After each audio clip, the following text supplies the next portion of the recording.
5 things to know for April 6. Coronavirus, health, economy, elections, White House. It's not just toilet paper and ground beef people are stockpiling.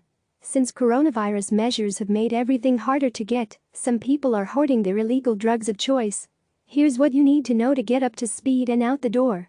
You can also get 5 things you need to know today delivered to your inbox daily. Sign up here. 1.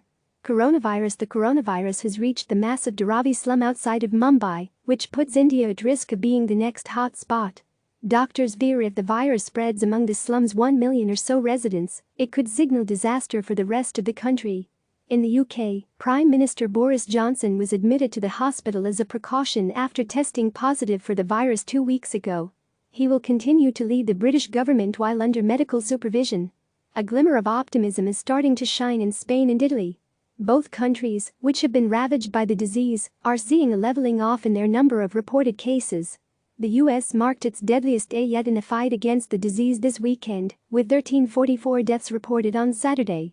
The novel coronavirus has now infected more than 1.2 million people globally, including more than 330,000 in the US and caused more than 69,000 deaths worldwide. Follow here for the latest updates. 2. Health. White House officials and medical experts are at odds over President Trump's endorsement of unproven coronavirus treatments. Trump has repeatedly recommended hydroxychloroquine, the anti-malaria drug, and azithromycin, a common antibiotic, despite warnings from researchers that neither drug has been proven to treat or prevent someone from contracting COVID-19. This rift reportedly caused a heated disagreement in the Situation Room this weekend, with several aides and outside advisors siding with Trump. While researchers are conducting tests with hydroxychloroquine, doctors say it's too early to be sure of its efficacy and have warned its side effects could be dangerous to otherwise healthy individuals. 3. World economy. The meeting between Saudi Arabia, Russia, and members of the Organization of the Petroleum Exporting Countries has been postponed to April 9, sending an optimistic oil market into a bit of a backslide.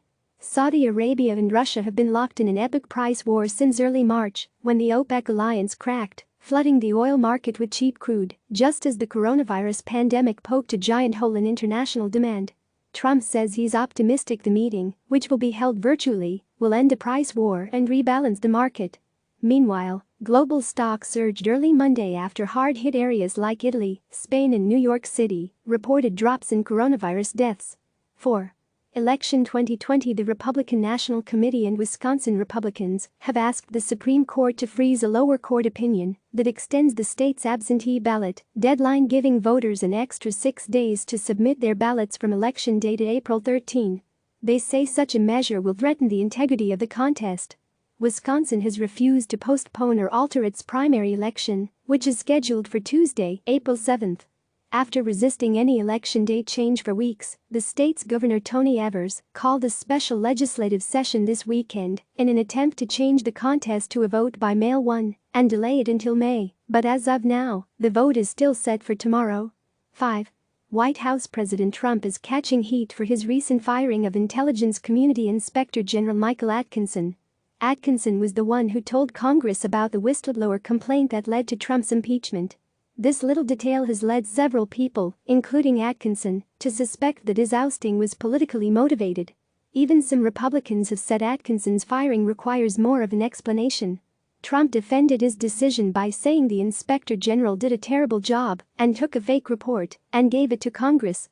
Atkinson is one of several officials involved in the impeachment trial who have since been removed or reassigned from their posts. Breakfast Browse people are talking about these. Read up. Join in. Kobe Bryant headlines the latest NBA Hall of Fame class, the legend will live forever. Here's why you should reconsider trying to conceive in quarantine. Plus, it will be pretty awkward to explain to your future child. Lucky, the San Antonio Zoo's oldest elephant, celebrates her birthday. The spry girl is 60 whole years young. These are the long-lost hobbies people are revisiting during stay-at-home orders. Cross-stitch gang, reporting for duty. A Florida county is reminding people to keep one alligator's length away from each other and hopefully several alligators' length away from any alligators. Today's number $10 million, that's how much Oprah is donating to coronavirus relief for Americans, including $1 million to America's Food Fund to alleviate food insecurity. Today's quote: "I hope in the years to come everyone will be able to take pride in how they responded to this challenge." Britain's Queen Elizabeth II, in a rare televised speech to the nation calling for unity in the coronavirus crisis. Today's weather and finally a 42,000-piece puzzle in less than 3 minutes. Not only is it fun to watch this come together, but the completed image is really something we can appreciate right now. Click to view. Click subscribe to receive the latest news.